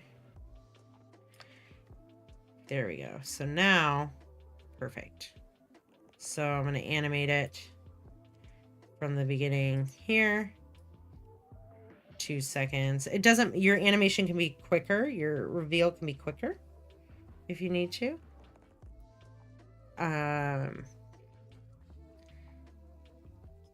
To here. And then you duplicate it, offset it, change the position of it down further here, and do the same over and over and over again. Duplicate it, offset it. I would probably, if I were doing something with multiple layers like this, where it's a lot of layers, I'd probably maybe only offset it for 1 to 2 frames. Like that. Let's do this third one. Drag this one down. Probably line them up as closely as possible so that you're not seeing like the little gaps in between. That's one thing you don't want to see. And then you would take this scene up here and do the same thing to the last shape layer. And so then these would essentially reveal it, but the other thing that you have to do then is once these go past, you have to animate these. They have to wipe across the screen, right? So maybe they just don't animate in not only scale, but also position, right? So let's see, you add the position. So it's going to start there. But as it moves there, maybe just animating the position would have been smart in the beginning. Holding this and moving it here. Just remember that if you want to have all of your little areas lined up first. Yeah, that's not bad. Let's do that instead. Delete these. Let's offset this a little bit. Offset the keyframes. Let's ease these. F9. Okay, cool. Duplicate this. Okay, here's the big thing, right? Is that I have to go position now. And I have to make sure I go over to, this is why having them all set up in the first place before you start animating is most important, right? So then I'm going to take this one, the second shape layer. I'm going to take that position and I'm going to move that down to right about there, which was 234. So then I have to go over to this next keyframe here and type that same amount in, 234, so that it stays there. Now I'm going to offset this, duplicate it again, and now I have to do the same thing over again. This is why, like I said, it's important to just get the position of these right in the first place. So then I'm going to move this one down here, 390, that's fine. Go over to this last position keyframe here, type in 390 so that they're all the same.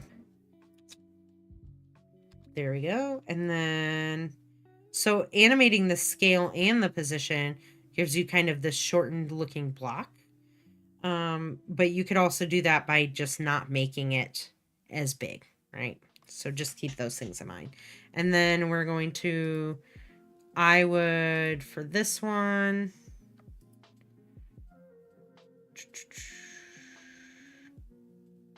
let's do this to the last. We want this one actually not like that. Let's undo. What we want to do is pre-compose these. So Shift Control C, and then bar transition.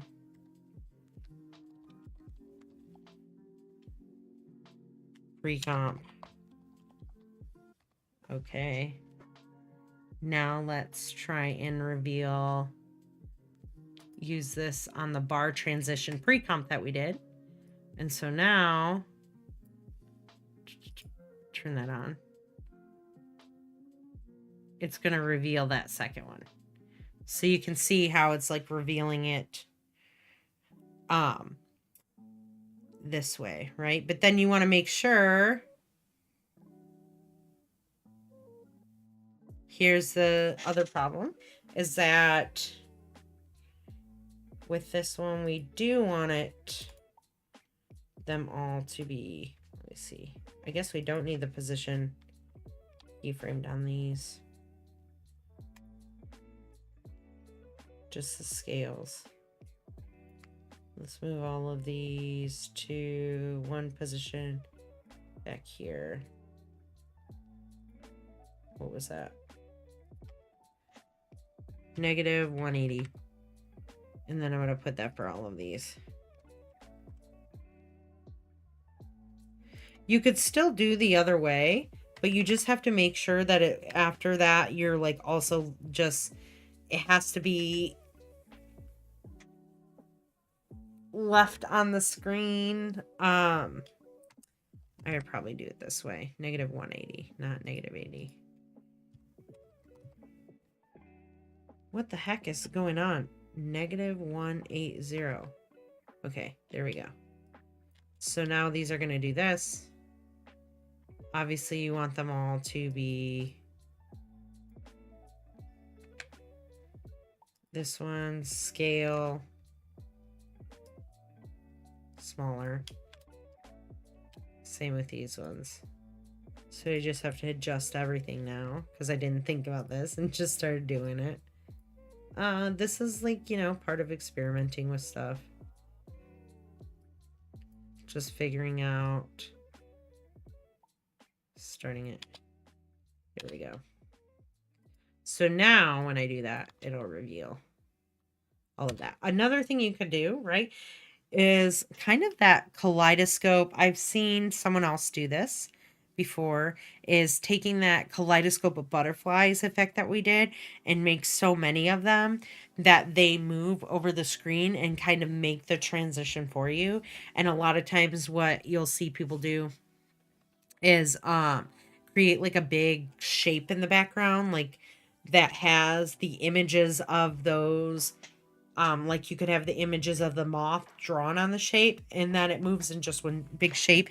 And that way you only have several of them animating their wing flaps and the shape moving by, and the shape's what's revealing the next scene, and the butterflies around it or whatever are going to, in fact, there was someone who did a tutorial on it. Let me try and find that for you.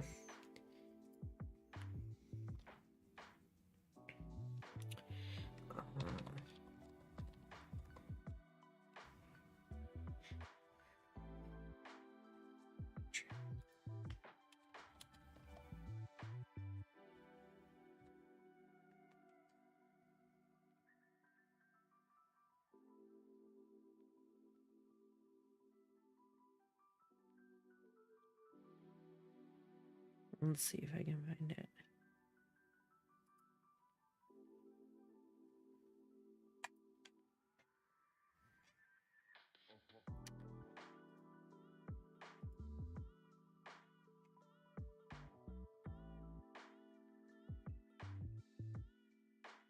I don't think it gives you, it doesn't give you the tutorial of how to do it. Wherever your business needs. If you do something similar to what I just showed you, you could pull off the same thing. So if I go here, I'm just gonna mute this.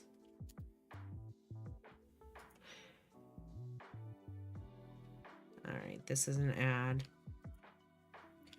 See how there's like a couple of the fish are animating across the screen, but then there's this one just big large shape behind that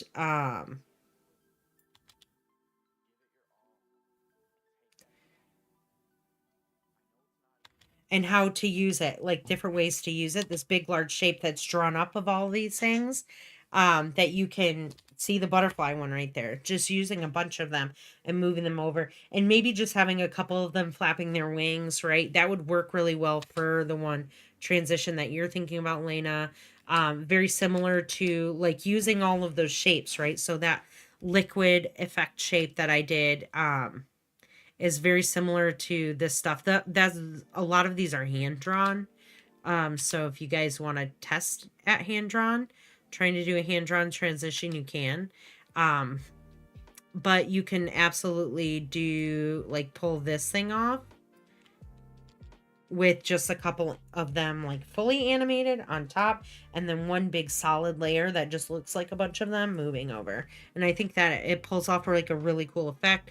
I saw another student do something very similar to that last semester in her 3-scene animation. It was really cool. It just looked great.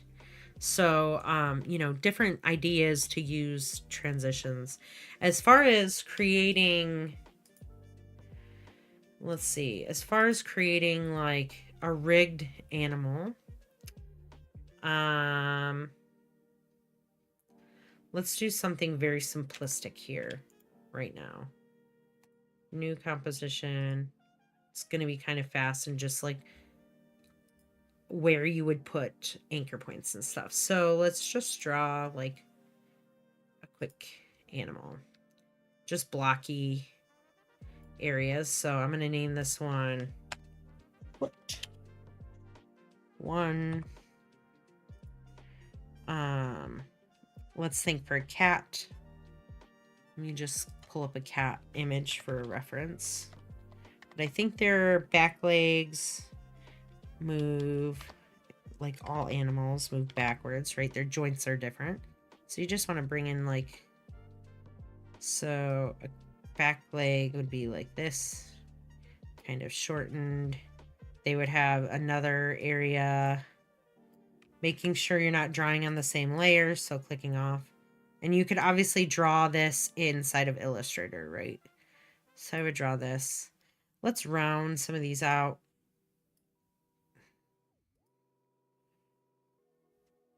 Round it. Round it. All right. The proportions are really off here. Let's name this one lower leg,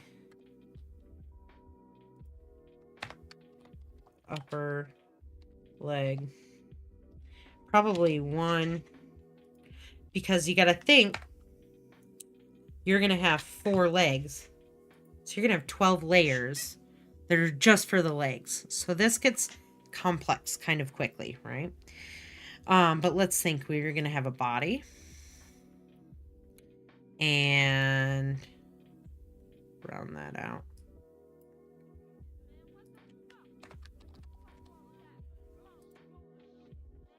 Head.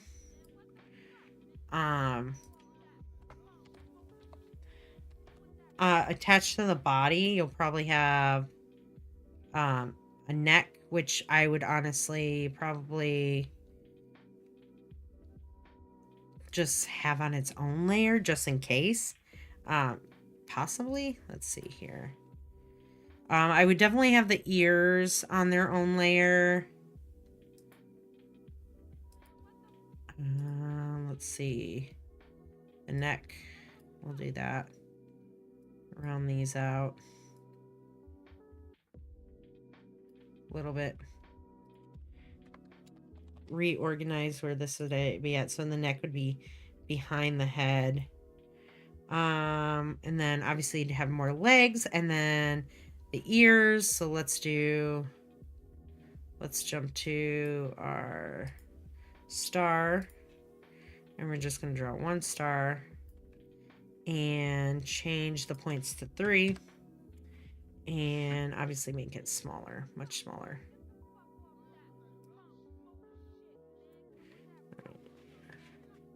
And for the tail, I'm just going to use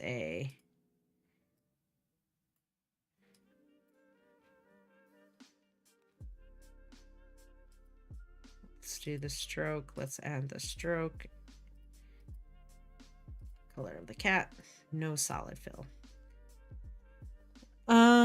Okay, so where would I put my anchor points, right? I'm just going to do the 1 leg, because it's just going to be, you guys can figure it out with just me doing 1. You're going to do it to the other legs, right? So this was what was this? Oh, shoot. Okay, hold on. I'm just going to do this to mitigate this problem. Duplicate this layer. Go here. Go to contents. Delete the ear on this one. Name this tail. Then I'm going to go to this layer. Drop the thing down. Delete the shape layer here. And name this one ear. So setting the body up, we're going to bring the body there. I'm going to take the tail and move it here. And I'm going to, let me hide the rest of this stuff so we can just kind of reveal it as we go and parent it as needed to the body. I'm going to hit Y on my keyboard and grab the pan behind tool and bring this here to the base of the tail, because the tail is going to be what connects to the body, right? Could we use Adobe Animate for some of it? I'm just reading that, Nakara. Absolutely. You could absolutely use Adobe Animate. So if you want to mess around with the 2D hand-drawn stuff, I'm all for it. But wherever these are connecting to the body, right, because your body's going to be the driving force, is where you want that anchor point to be. So if I were to rotate this tail, it would rotate from the appropriate spot. And so then I'm going to parent this to the body. The ear, let's do the neck and head first. So the neck, the head, I'm going to hit V on my keyboard. I'm going to grab that neck. I'm probably going to rotate it a little bit. So it's like that. And then I'm going to bring this, hit Y, and bring this anchor point down here. And parent that to the body. The head, however, I'm still going to bring this anchor point down to kind of this area right here. Not to this bounding box, but to the actual head itself. And I'm going to hit V, and I'm going to move that here. And I'm actually going to parent that to the neck. because now when I rotate my neck, it rotates the head with it. Then what else do we have? The legs. All right, the legs. Fun one. So the thigh of the critter, I'm going to bring this up here. Probably right about there is where I would think like the connecting joint is. Think of like where the bones and the sockets go in an animal. And you're going to kind of want to mimic that when you're rigging. Now, this is a very simplistic rig, right? There are rigging tools that you can use. And I actually will show you there's a free one that you guys can use that it gets very complex. You add a lot of layers and stuff onto it. Like this is like any rigging plugin that you would use for any of these programs. But it produces better results. And then they have preset rigs that you just match up for whatever animal it is, right? So I'd probably bring that there. Then I would attach this to the body. Then the lower leg, I would bring right here. And I would Y on my keyboard, bring that up to connect to about like where that kind of elbow joint is on the back of their leg. I don't know the specific terminology. I apologize. Let's increase the scale of this a little bit. Or decrease the scale of the other one. It's probably what I should have done. Either way, I'm just going to kind of go through this quickly. Rotate it maybe a little bit because the leg goes in like that. And then I'm going to bring the foot over here. Y, move this to right about there. And then I'm going to connect the foot to the lower leg, connect the lower leg to the upper leg, right? So then when I move the body, the entire cat is going to go along with it, right? Now, when I move the upper leg, when I rotate it, which is what you're going to really do, you're not going to do any other animations with it, but it's going to rotate the entire leg. And then I have also control of the rotation of the lower leg and also the rotation of the foot, right? The ear, I would take the ear, I would change the anchor point to the bottom here. I would rotate it a little bit to be back. Same with dogs, right? This could apply to dogs. I'd put this here, and then I would take the ear and parent it to the head, because the head is going to be the driving force for the ears, right? And so if you do this, you know, you have your whole little animal rig kind of set up. So now if I want to animate the neck, the head and the ears and stuff all go along with it. But then I have separate control over like the ear twitching or something like that. Now there is a plugin called Duick Angela. It used to be called Duick Basil. These are the people who create these scripts, name them for influential people that that influence, I believe, the world of like digital design. I think, I don't know, maybe for someone, she was a Colombian activist, so they named them after like different activists and stuff, which is really cool. You can read more about this, but you can download Duick Basil, right, or Duick Angela. It's now called Duick Angela, and it is a rigging tool that you can use for your drawings and stuff inside of After Effects.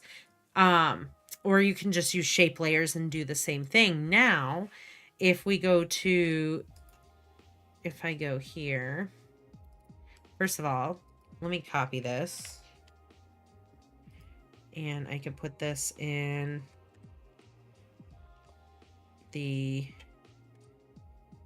I'll put this in the module for you guys. If you guys want to start learning how to rig characters, you can do that. The other thing, this is Jake. Gosh, which is this? Jake. I always forget his last name. but he is a phenomenal animator on YouTube, and he does a full walkthrough on how to animate walk cycles and stuff, and how to use Duick Angela, and kind of like a beginner's guide to this. Now, this video is about an hour long, so just keep that in mind. And that's not an animal, right? So you could look up inside of here, you could be like Duick, but he will show you how to install this into here. So you can do Duick Angela animal rig. And you can see how someone rigs a dog and stuff. The legs look a little funny on this, right? So you're going to have to watch videos on how animals walk to really get a sense of that. The problem with this, the legs go in the wrong way, right? The legs are pointing out forward, and so it looks funny because dogs don't walk like that. And so here's like a cat. Yeah, here's perfect. How to animate a cat doing that. And like you can see how their legs should animate. So I can just I'll post this. What I will do is I will post. Let me share this video. I'll post where you can get the plugin on the internet and then into your module, and then I'll also post this video that can give you guys like a starting heads up on how to like install and how to get started with Duick Angela. And he really breaks this down well on how to understand what each thing is. So I'll do that for you guys so you guys can see that if you guys want to animate an animal. I'm also going to probably, let's see over here. Let me bring up the module real quick.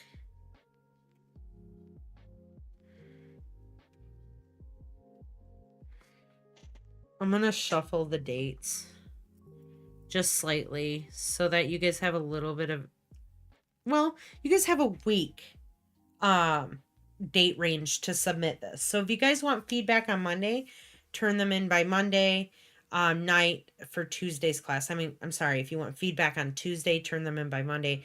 And then, or you can turn them in by Thursday if you guys want live feedback, right? That's what I would do. So I think you'll be okay with this. The rigging thing might want to wait for later. It might be easier to, depends on how much time you guys have, because that takes a long time. It's tedious, and you guys have other stuff. So I would really bulk out the rest of your animation first, and then maybe worry about this to see if you have time. Let me think of what else you can do. So I teach you on, let me close this out. Yeah, I'll save it. Again, inside of the module here, I recommend, if you're not going to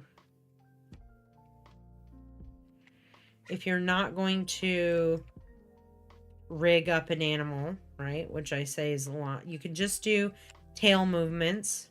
And if you're going to do the tail movements, I suggest doing them with the puppet pin tool. And so I talk a little bit about how to use that in this video. And then also the eye blinks. Would we still get live feedback if we turn them in on Thursday? Yeah. Yeah, go ahead and turn it in on Thursday if you need to. But you have like a week-long date range, which I think is fine. So on Monday's class, maybe we'll look into a couple extra techniques if you guys need some more techniques. I'm sorry, I keep saying Monday, but I'm meaning to say Tuesday's class. We'll go over your participation questions. So if you guys have any questions regarding these, I will answer them, right? And then maybe some additional techniques that you guys want to use. And I'll also go through any of your videos that you turn in. Even if you want a critique kind of halfway through the process, I can help you do that. And you're like, hey, I need help on this section of it. I'm having trouble doing this. You guys can do that then.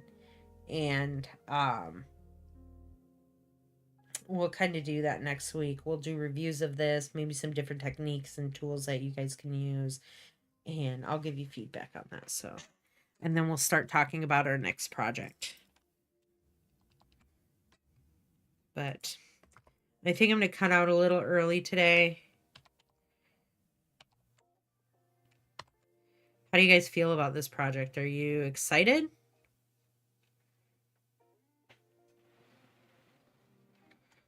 Also making sure that you're kind of following this process. You wrote your script.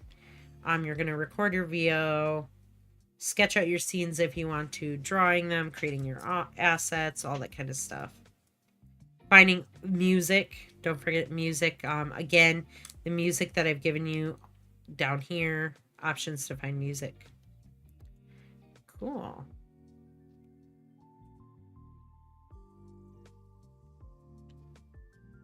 Yeah, we'll go over some more stuff, I think, on Tuesday's class. Because these other techniques that I'm going to give you also will help you when you go to do your next project, which is your color scope project. And so you'll have kind of these tools and these techniques and these ideas in the back of your mind that you can use for the projects moving forward. But knowing these techniques and stuff will give you a better idea of what you want to do in your when you start creating your storyboard for your next project, because we're going to be doing storyboarding and stuff. Yeah, I may do a lot of it in Adobe Animate. And are you excited for Thanksgiving? I mean, Thanksgiving isn't my favorite holiday, but I love food. Who doesn't love food? And so I'm excited, but I'm not a turkey fan, really. I will say this, that I do love the turkey legs at the Renaissance Festival, the ones that are smoked. But I'm all for the sides, right? Give me the stuffing. Give me the deviled eggs. Do you guys have deviled eggs, by the way, at your Thanksgiving? Because my boss was like, what are you talking about, deviled eggs? And I was like, you're nuts. You don't have deviled eggs at Thanksgiving? Do you guys have that at Thanksgiving? Is that a thing for you guys? You make a mean boiled water. Ooh, delicious. Maybe I'll have to make that for the class, Keith. You're like, I get it extra hot.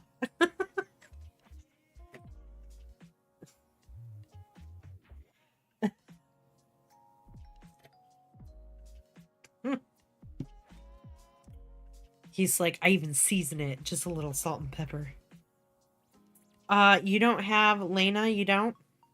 Your sister loves hard-boiled eggs. See?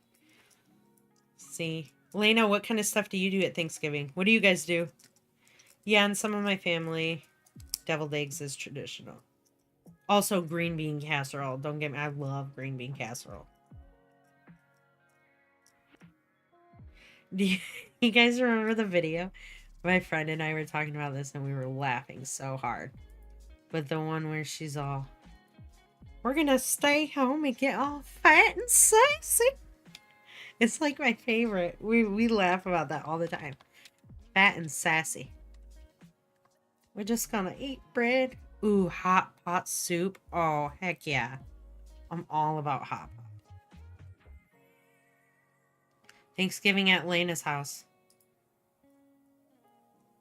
You know what? I have never ventured beyond like a traditional what I have is like a traditional Thanksgiving, but I think that is a great idea. Maybe I will venture out of it and do that. My dad likes green bean casserole, but no one eats it, so he stopped making it. Your dad needs to just eat that thing on his own. Tell him he's not a trooper. He needs to just eat it on his own. I'm just kidding. Savings event with 20% off custom dentures. Book today. Eat bread and desserts and just get all fat and sassy. That's what I think about when I think about Thanksgiving. Eat bread and desserts and get all fat and sassy. I want to go to that lady's Thanksgiving.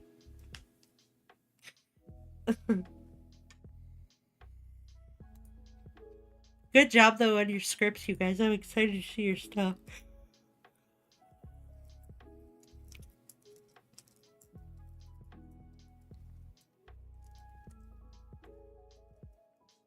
Well, here, let me ask you guys this. Would you prefer that I give you an extra time so the date range changes? So maybe instead of the 13th through the 20th, it's like the 16th through the 23rd. Would you guys rather have that date range? Which the 23rd is Thanksgiving. So, oh gosh, it is coming fast. So maybe we could do the 16th through the 20th? Well, you guys have that whole week. It doesn't matter. Leno does want it moved. Okay, let's do that for you guys so you guys have time. You guys can show me your illustrations too if you guys have those done over the weekend. Okay, let's push the date range. I think that if I give you guys this date range though, if I push this over, I want to see some good stuff, right? I want to see just time spent in this project and not just like kind of thrown together. I want you guys to spend time on it and make it look really nice. Okay, yeah, we'll do that. And then I'll just leave an announcement. I have to figure out how to zoom in and out of frames, so I wouldn't mind a bit of time. What do you mean by zooming in and out of frames? Maybe that's something I could show you, Keith, on Tuesday's class. So Tuesday's class will continue with maybe some more techniques, right? So if you guys are drawing things and you have things in mind, again, send me like a list of maybe some different techniques you want to look at, and we can add those techniques. Okay, let me see here. So we're going to do the 16th through the 23rd. I'll give you that date range.